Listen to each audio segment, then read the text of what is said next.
성령께서 사모하고 기다리던 기도하던 120명의 성도들에게 오순절에 임했습니다. 하늘로부터 호련히 급하고 강한 바람 같은 소리가 났습니다. 불의 혀같이 갈라지는 것이 사람들의 머리 위에 임하였습니다. 성령의 강림하심은 제자들의 귀에 들렸고 눈에 감각적으로 역사하였습니다. 성령이 제자들을 지배하기 시작했습니다. 성경은 이런 현상을 가리켜서 성령 충만이다 라는 표현을 사용합니다. 성령이 제자들에게 임하였을 때에 저들은 성령의 말하게 하심을 따라 다른 방언을 말하기 시작했습니다. 이것은 놀라운 일이었습니다. 당시 예루살렘에는 오순절 절기를 지키기 위하여서 무려 15나라에서 온 순례객들이 있었습니다.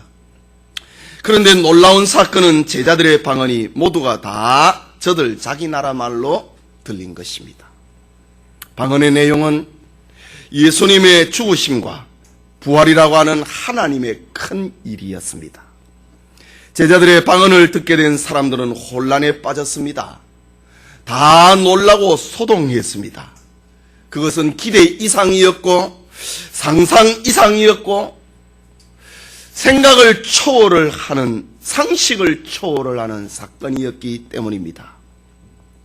그들은 충격을 받았습니다.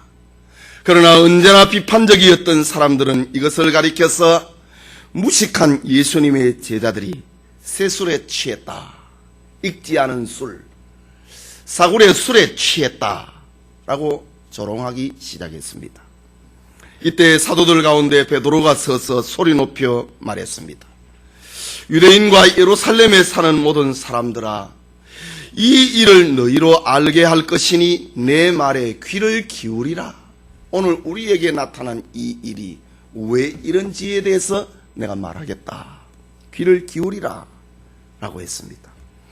성령 강림으로 신약교회가 시작되고 있는 오순절에 성령의 감동하심을 입었던 사도들이 제일 먼저 한 사건은 지금 자신들에게 일어난 사건의 이유를 밝히는 설교였습니다. 그들은 신유 집회를 한 것도 아니고 무슨 신비로운 은사를 받기 위한 은사 집회도 아니었고 각본에 잘 짜여진 쇼를 연출하는 것도 아니었습니다. 오늘 본문은 신약교회의 최초의 설교자인 베드로의 설교를 기록하고 있는 장면입니다. 지극히 단순하면서도 확실한 베드로의 설교는 오늘날 모든 교회의 설교의 모형이 되고 있습니다. 이 시간 베드로의 설교라는 제목으로 몇 주간 살펴보고자 합니다. 은혜의 시간이 될 수 있기를 바랍니다. 베드로의 설교는 첫째로 성경 예언을 해석을 하고 적용을 하는 설교였습니다. 전혀 외국어를 공부하지 않았던 나사렛 시골 사람들이 각 나라 방언으로 하나님의 큰 일을 전하는 신기한 사건에 예루살렘 성전 광장에 군중들이 모여들기 시작했습니다. 저들은 다 놀라며 의혹에 휩싸였다라고 12절에 기록합니다. 이때 베드로가 11사도와 같이 서 있다가 소리 높여 외쳤습니다. 베드로는 먼저 아침부터 사고려 술에 취했다고 조롱하는 사람들의 선입관들을 바로잡고 있습니다. 15절에 때가 제 삼시니 너희 생각과 같이 사람들이 취한 것이 아니라 라고 했습니다. 여기 삼시는 로마의 시간인데 오늘의 시간으로 하면 오전 9시를 가리킵니다. 여러분, 아침부터 오전 9시부터 술에 취하는 사람은 없습니다.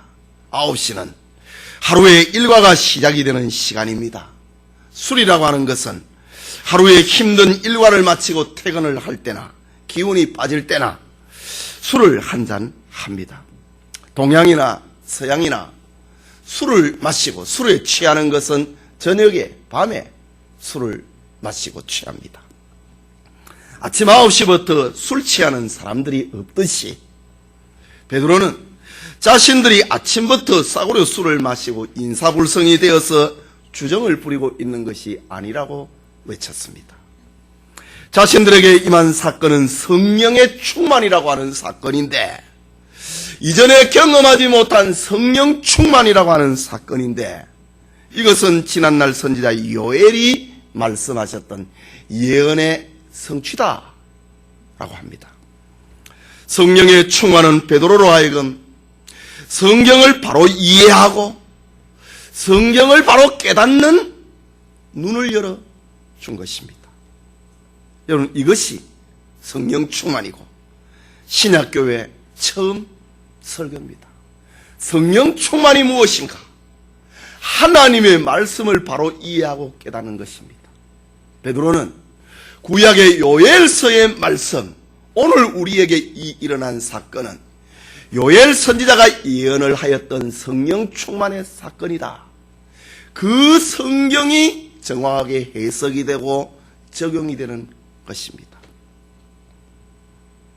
처음 설교, 진정한 설교가 무엇인가?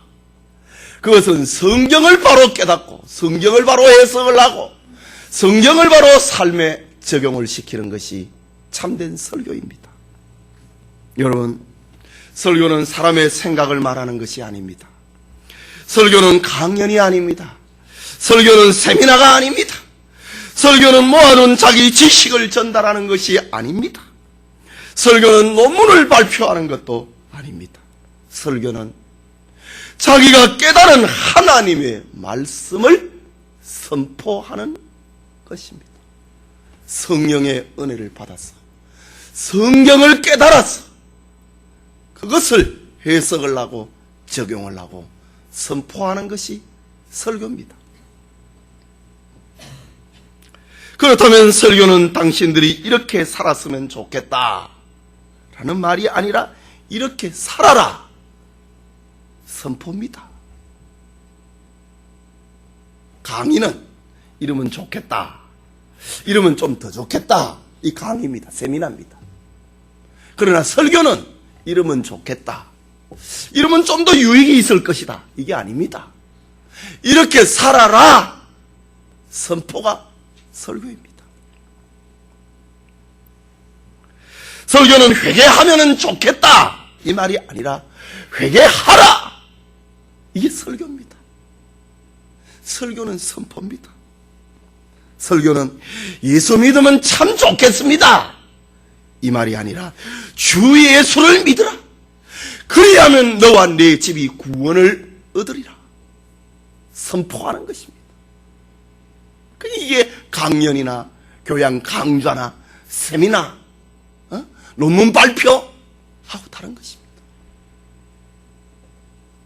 베드로의 설교는 구약 선지자 요엘의 예언을 해석하는 것이었고, 예언의 핵심은 메시아의 오심으로 이루어질 말세에 일어날 사건에 대해 해석을 하고 적용을 하는 것입니다. 여기 말세라고 하는 말은 신약시대를 가리킵니다. 신약시대는 하나님께서 자신의 영으로 모든 육체에게 부어주는 사건으로 신약교회가 시작이 된다고 요엘 선지자가 예언을 했는데, 그것이 바로 오늘 이 사건이다. 베드로는 그렇게 설교한 것입니다. 그렇다면 본문에 나타난 오순절 성령 강림 사건은 신약교회의 출발을 공식적으로 선포하는 사건이었습니다. 베드로의 신약교회 시작을 알리는 성경 해석은 성령에 의한 정확한 성경 해석이었습니다. 계속해서 베드로는 요엘 선지자의 성령 강림의 결과를 전하고 있습니다. 너희 자녀들은 예언할 것이요, 너희 젊은이들은 환상을 보고 너희 늙은이들은 꿈을 꾸리라. 성령의 강림에 의해서 신약교회의 사건을 이렇게 말을 합니다. 여기 예언, 환상, 꿈, 이것은 모두 다 하나님의 말씀에 대한 다른 표현입니다. 예언이 따로 있고 환상이 따로 있고 꿈이 따로 있는 것이 아니라 하나님의 말씀의 다른 표현입니다. 하나님의 말씀은 예언의 기능을 가지고 환상의 기능을 가지고 꿈의 기능을 가지고 있기 때문입니다. 하나님의 신이, 성령이 구원받은 성도들에게 임할 때 나타나는 1차적인 현상이 무엇인가? 병이 낫는 것이 아닙니다. 성령이 강림할 때 1차적인 현상은 돈을 많이 버는 것이 아니고, 육체적으로 기쁜 일이 생기는 것이 아니고, 성령의 강림으로 말미암아 일어나는 1차적인 사건은 하나님의 말씀을 깨닫게 되는 겁니다. 그것이 바로 너희 자녀들은 예언할 것이요, 너희 젊은이들은 환상을 보고 너희 늙은이들은 꿈을 꾸리라. 여러분, 우리 학생들 설교가 어렵다고 하는 사람이 있습니까? 성령의 충만함을 받으십시오. 오늘 성경에 성령이 너희에게 임하면 너희 자녀들은 예언할 것이요, 너희 젊은이들은 환상을 보고 너희 늙은이들은 꿈을 꾸리라. 성령이 임하면 하나님의 말씀이 이해되고 하나님의 말씀이 깨달아진다고 하는 사실입니다. 지난날 베드로가 주님으로부터 소명받을 때에 선생이여, 우리들이 밤이 맞도록 수고하였으되 얻은 것이 없지만은 말씀에 의지하여 내가 그물을 내리리라. 베드로의 주님 앞에 부름을 받는, 제자로 부름을 받는 첫 사건, 내가 말씀에 의지하여 라고 했습니다. 주님을 3번이나 부인한 베드로는 예수님의 말씀에 딱 올기 전에 네가 3번 나를 부인하리라 하심이 생각이 나서 밖에 나가서 심히 통곡하니라. 예수님의 말씀이 생각났다. 예수님의 말씀은 성경이지 않습니까? 하인을 낳게 해달라고 하는 백부장은 말씀만 하사 내 하인을 낳게 하소서 라고 했습니다.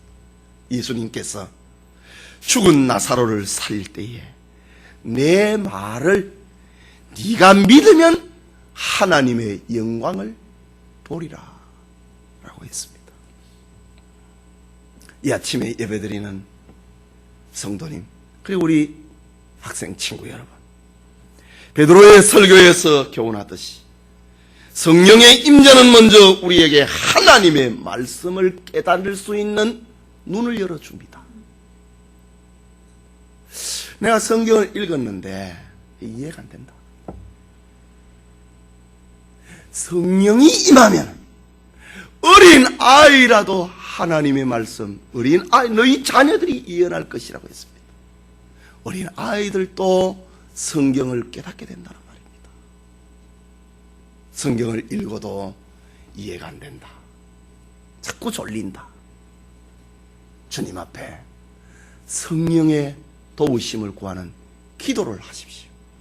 그리고 성경을 읽으십시오. 성령의 역사는 자녀들이나 젊은이나 늙은이나 할 것이 없이 모두가 다 하나님의 말씀을 깨닫고 하나님의 말씀을 말하게 된다.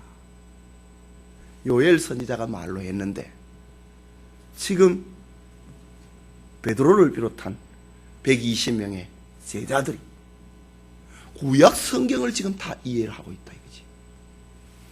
구약 성경이 어렵지 않았다 이거지. 구약 성경을 저들은 오해를 해가지고 예수님을 십자가에 못 박아 죽였는데 그분이 우리의 구주였구나. 성경이 이해가 됐다 이거지. 그것이 성령의 사역입니다. 우리 인간에게 일어날 수 있는 가장 중요한 기적은 다른 것이 아닙니다. 우리가 기적적으로 병이 낫는 것도 중요하고, 우리의 모든 경제 문제에 있어서 부채가 해결이 되어서 경제적인 어려움이 해결되는 것도 중요합니다. 그러나 이것은 2차적이고 부수적인 것입니다. 가장 중요한 기적은 하나님의 말씀이 이해되고 하나님의 말씀이 깨달아지는 것입니다. 이게 가장 축복이고 우리에게 일어난 가장 중요한 기적입니다.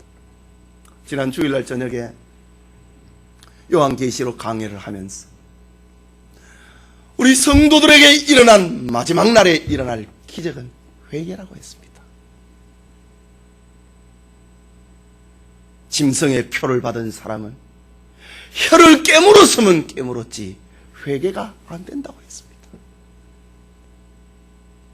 왜 회개가 안 됩니까?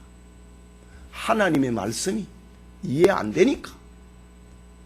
내 마음이, 내 양심이 용납되는 걸, 되지 않는 걸 어떻게 된다고 말로 합니까? 하나님의 말씀이 이해되고 하나님의 말씀이 깨달아져야 회개가 발생되는 것입니다. 오늘 성경은 누구에게 하나님의 말씀이 이해되고 깨달아지고 적용이 되는 축복이 일어나는가? 바로 내 남종과 여종이라고 합니다. 오늘 성경 말씀에 18절에 그때에 내가 내 영으로 내 남종과 여종들에게 부어주리니 저희가 예언할 것이요. 요엘 선지자는 기원전 700년경에 이사야와 더불어 남한국 유다에서 활동을 했던 선지자입니다. 700년 전에 그리고 700년 후에 일어날 사건을 하나님의 영감의 선지자 요엘이 이렇게 예언한 것입니다. 내 남종과 여종에게 성령을 부어주겠다. 그래서 성경이 깨달아지는 예언을 하게 할 것이다 라고 합니다.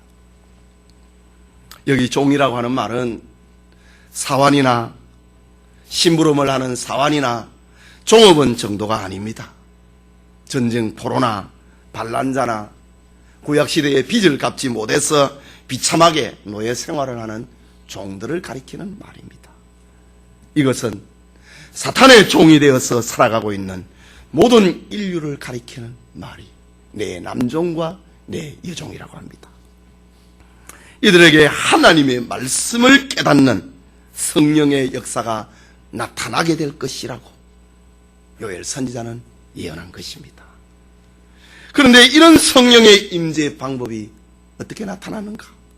19절에는 또 내가 위로 하늘에서는 기사와 아래로 땅에서는 징조를 베풀리니 기사와 징조를 다 합해갖고 곧 피와 불과 연기로다 라고 합니다.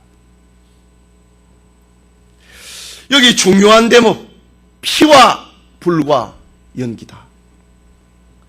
피와 불과 연기는 애굽에서 종생활을 하던 이스라엘 백성들을 구원할 때에 하나님이 사용하셨던 초자연적인 방법입니다. 하나님은 이스라엘 백성들에게 어린 양을 잡아서 그 피를 문설주와 임방에 바르라고 했습니다. 이 사건을 통하여서 이스라엘 백성들을 구원한 것입니다. 또 하나님께서는 이스라엘 백성들에게 불기둥의 보호와 구름기둥의 인도를 통하여서 자기 백성에게 광야 행진을 행하셨습니다. 출애굽에 있었던 그 사건, 그와 같은 일이 일어난다. 그렇다면 오순절 성령 강림 사건은 구원의 말씀을 깨닫지 못하고 하나님의 말씀을 깨닫지 못하고 마귀의 종이 되어서 살아가고 있는 사람들에게 하나님의 말씀을 깨닫는 제2의 출애굽 운동을 말하는 것입니다. 이스라엘 백성들은 애굽에서도 하나님 백성이었습니다. 홍해를 건너기 전에도 저들은 하나님의 백성이었습니다. 그러나 하나님께서는 저들에게 피와 불과 연기로 자기 백성을 구원하고 인도하셨습니다. 오순절 성령 강림의 사건도 이와 같다. 제2의 출애굽 운동과 같은 것이다 라고 합니다. 계속해서 20절에 보면은 성령 강림의 결과를 말하고 있습니다. 주의 크고 영화로운 날이 이르기 전에 예수 재림의 날을 말합니다. 해가 변하여 어두워지고 달이 변하여 피가 되리라. 요한계시록에 나오는 종말의 현상들입니다. 여기 해와 달, 그것은 지금까지 인간들을 지배하고 있던 모든 세상의 권력을 상징하는 것입니다. 이 말이 무슨 말인가? 해가 변하여 어두워지고 달이 변하여 피가 되리라. 이게 무슨 말인가? 성령의 강림으로 하나님의 백성들을 두렵게 하고 핍박하던 권력이 힘을 잃어버리게 될 것이다 라는 말입니다. 지금 베드로는 다른 사람이 되었습니다. 불과 40일 전만 해도 예수님을 모른다고 두려워서 3번이나 부인하고 저주했던 사람입니다. 예수님의 다른 제자들은 예수님을 십자가에 못 박히는 장면을 놔두고 다 겁이 나서 도망을 쳐버렸던 사람들입니다. 그런데 성령이 임하니까 세상의 권세가 빛을 잃어버렸다 이거지. 신자들이 세상 권세가 무섭지 않았다 이 말입니다. 지금 베드로는 두려움을 떨치고 예루살렘 성전 광장에 서서 소리 높여 설교를 하고 있습니다. 120명의 제자들에게 일어난 이 엄청난 사건은 단순한 사고려 술에 취한 헛소리가 아니었습니다. 사람의 영혼을 사로잡고 있던 사탄의 권세를 흔들어버리는 엄청난 사건이었습니다. 성령이 은혜가 임한 결과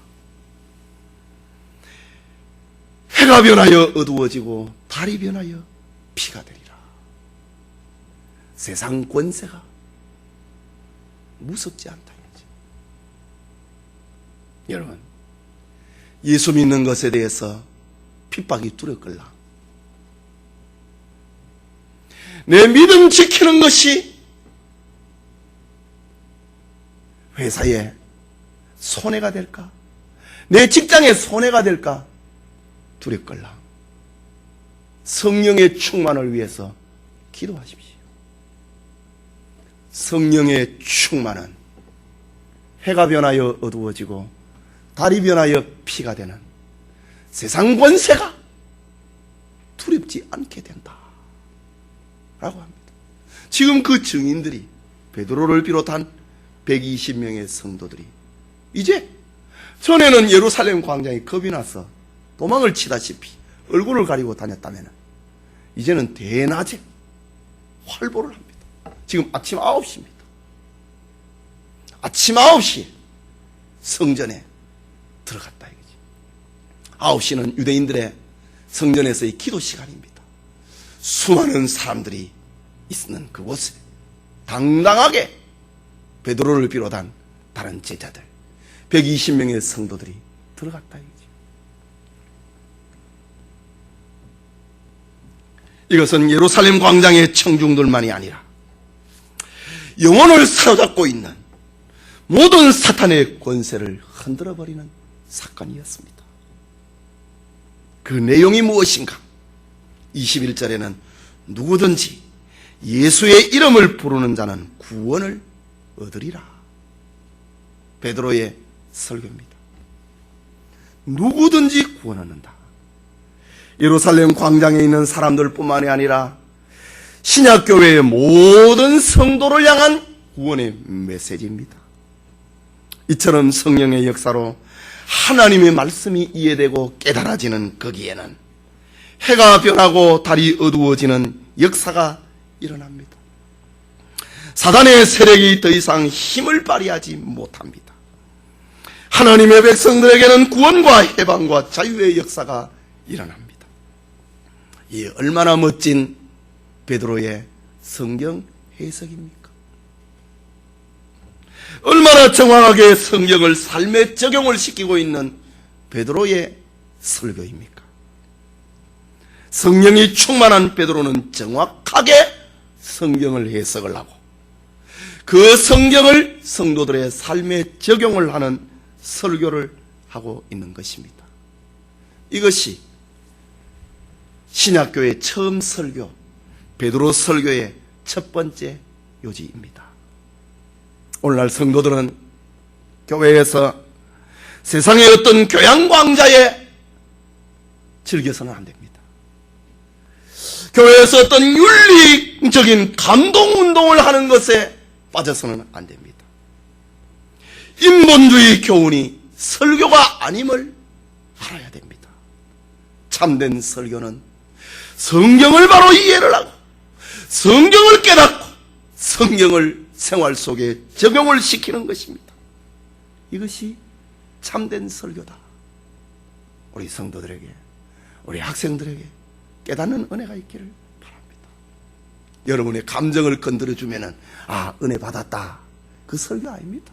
이건 감정 건드리는 거는요, 저 유행하는 영화 한 편만 봐도 그냥 눈물 푹 쏟아집니다. 그게 설교입니까? 영화입니다. 소설책을 봐도요, 내 지성을 건드려줍니다.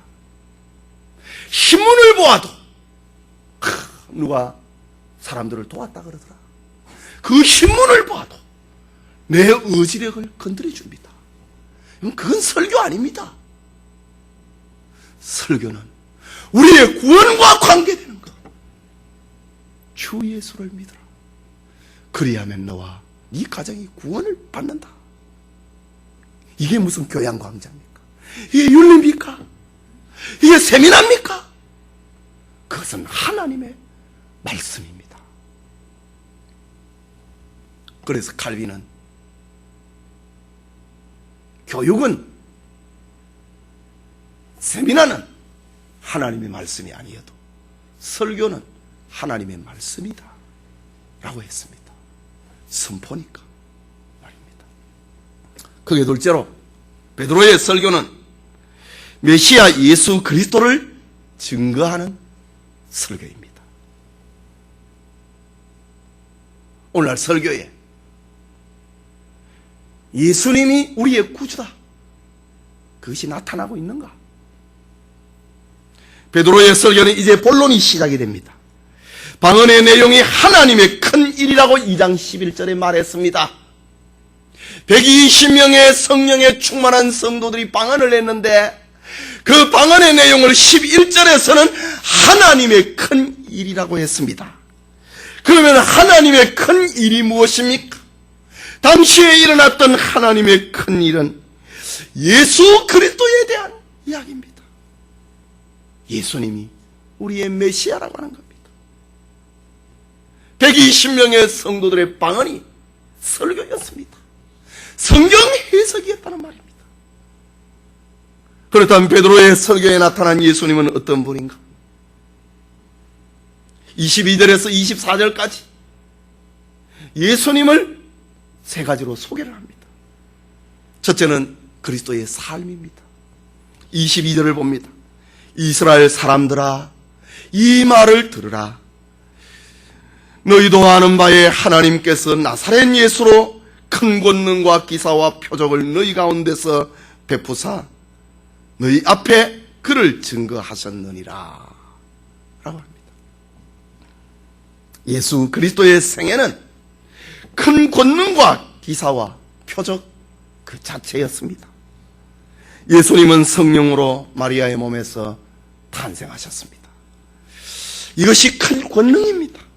예수님은 문둥병자를 고쳐주셨고 안전병이를 일으켜주셨고 소경의 눈을 뜨게 해주셨습니다. 각색 병든 자를 고쳐주셨을 뿐만 아니라 더러운 귀신을 쫓아내었습니다.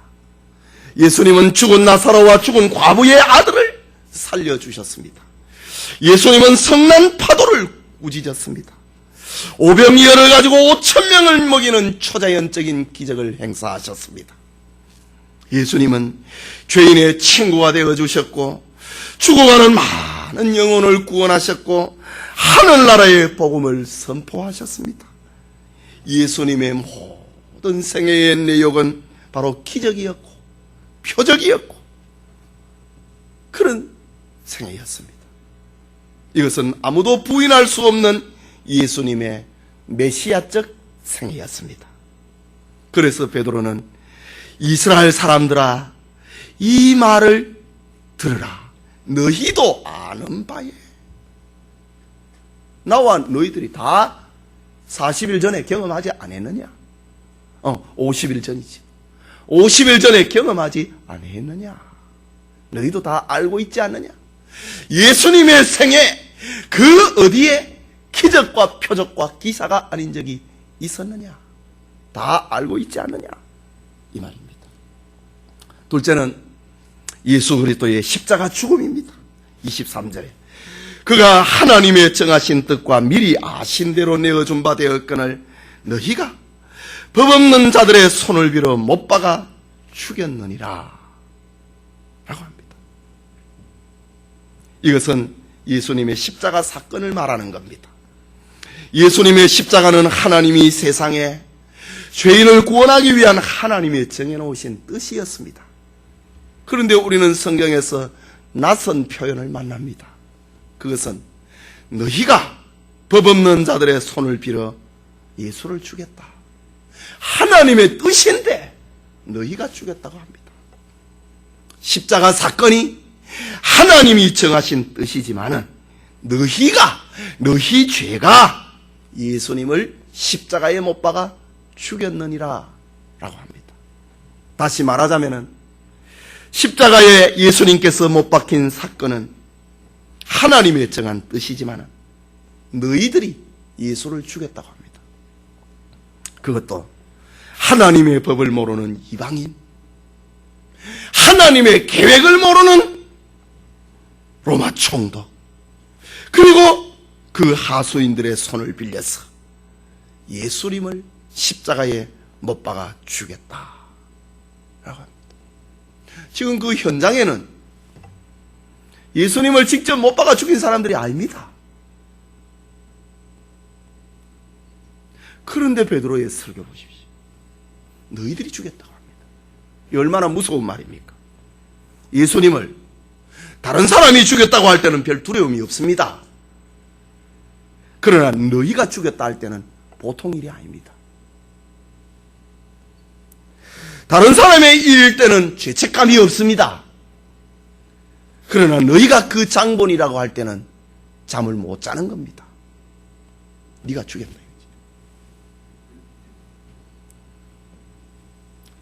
성령은 우리에게 말하고 있습니다. 예수님의 십자가는 유대인이나 로마인이 죽인 것이 아니라 바로 우리가, 바로 여러분이 죽였다고 말하고 있는 것입니다. 이 베드로의 설교입니다. 당시에는 1세기의 사람들이니까 그렇지. 그거 아닙니다. 예수님이 십자가에 못 박아 죽은 것은 하나님의 정한 뜻이다. 그러나 너희가 너희 죄가 예수님을 십자가에 못 박아 죽였느니라. 베드로의 설교를 듣고 있는 사람들을 전부 정죄하고 있다. 너가 죽였다. 네가 죽였다. 여러분, 이게 설교입니다. 너가 예수 죽였다 이거지. 하나님의 뜻이지만 너희가 예수님을 십자가에 못 박아 죽였다.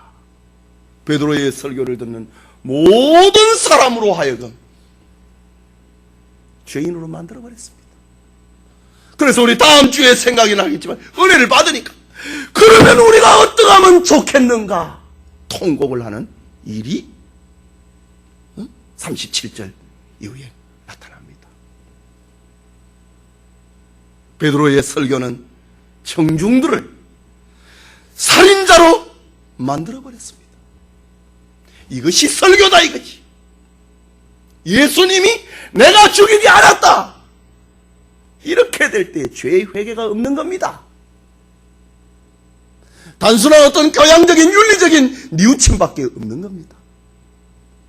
내가 나의 죄가 예수님을 십자가에 못 박아 죽였다. 베드로의 설교는 바로 청중들로 하여금 죄인으로 만들고 있습니다.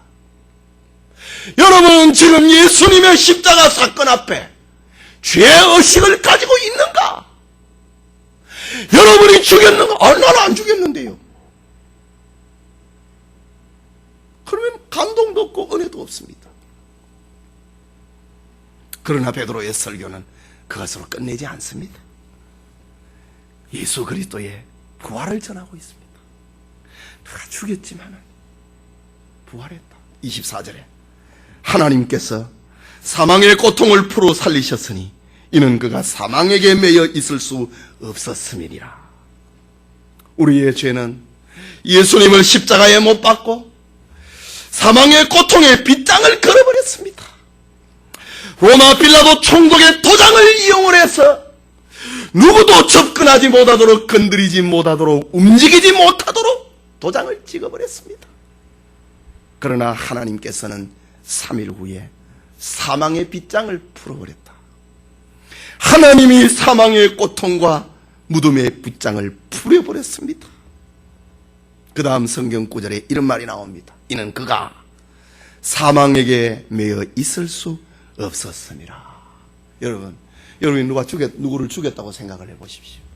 여러분 교도소 가야 안 되겠습니까? 지금 동해안의 초소에 사람을 죽여서 사형당합니다. 군사재판은 그런 겁니다. 그런데 죽지 않고 살았다. 그러면은 내 죄가 감면이 되는 겁니다. 지금 너희들이 예수를 죽였다. 그래 하고 난 다음에 베드로는 하나님께서 예수님을 3일 만에 다시 살렸느니라. 겁내지 마라. 다시 살아났다. 이 베드로의 설교의 환입니다. 우리를 죄인으로 만드는 걸로 끝나는 것이 아니라 예수님이 다시 살았다. 큰일 날 뻔했구나.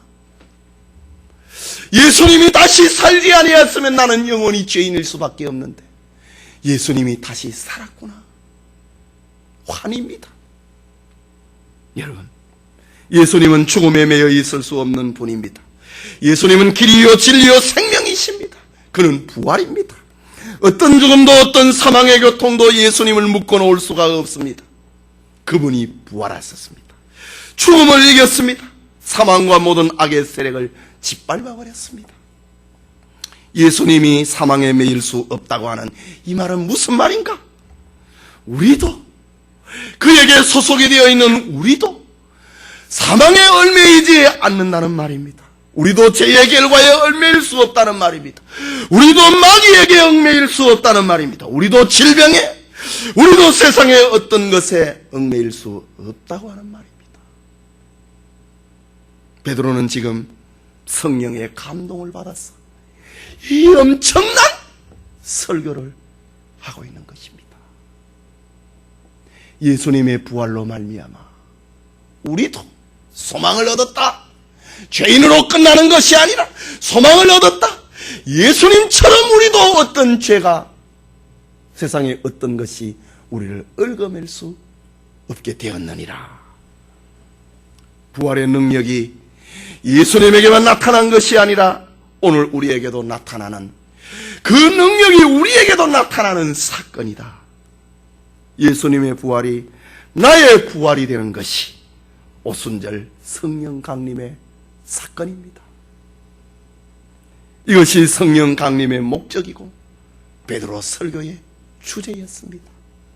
예수님의 부활, 그것이 나의 부활이다. 우리도 죄에 매일 수 없다. 베드로의 설교의 결론입니다. 성도 여러분, 오순절의 성령 충만은 이상한 귀신 들린 사람들의 모습처럼 광란을 부린 사건이 아닙니다. 그것은 영적으로 지극히 충만한 가운데 지극히 확신이 있고 지극히 정상적이고 지극히 질서정연한 사건들을 발생시켰습니다. 그 어떤 경우에도 성령은 마치 무슨 잡신처럼 여겨서는 안 됩니다. 그것은 실수 정도가 아니라 중대한 신성, 모독이 해당되기 때문입니다. 성령은 구원을 적용시키기 위해서 이상한 일을 행하는 분이 아닙니다. 지금까지 도무지 보지 못했던 새로운 일을 만들어내는 분도 아닙니다. 성령은 바로 우리의 심령을 베드로처럼 하나님의 말씀으로 인도합니다. 예수님 말씀하셨지요. 내가 간다. 보혜사가 오면은 내가 너희에게 가르치고 분부한 내용을 생각나게 할 것이다. 성령이 너희를 하나님의 말씀으로 인도할 것이라고 예수님 말씀하셨습니다. 성령은 성경과 하나님의 뜻을 깨닫게 합니다. 성령은 사람들의 영혼을 사로잡고 있는 사탄의 권세와 세상 욕심으로부터 우리를 건져내어서 하나님께로 인도합니다. 이것이 성령 충만입니다. 성령의 역사로 하나님을 자기 심령에 모시는 신앙생활, 성령의 역사로 말씀 속에서 예수 그리스도를 깨닫는 신앙생활, 성령의 역사로 생활의 변화와 생동감 있게 하는 신앙생활, 성령의 충만의 은총으로 참된 그리스도인이 되는 은총이 있기를 소원합니다.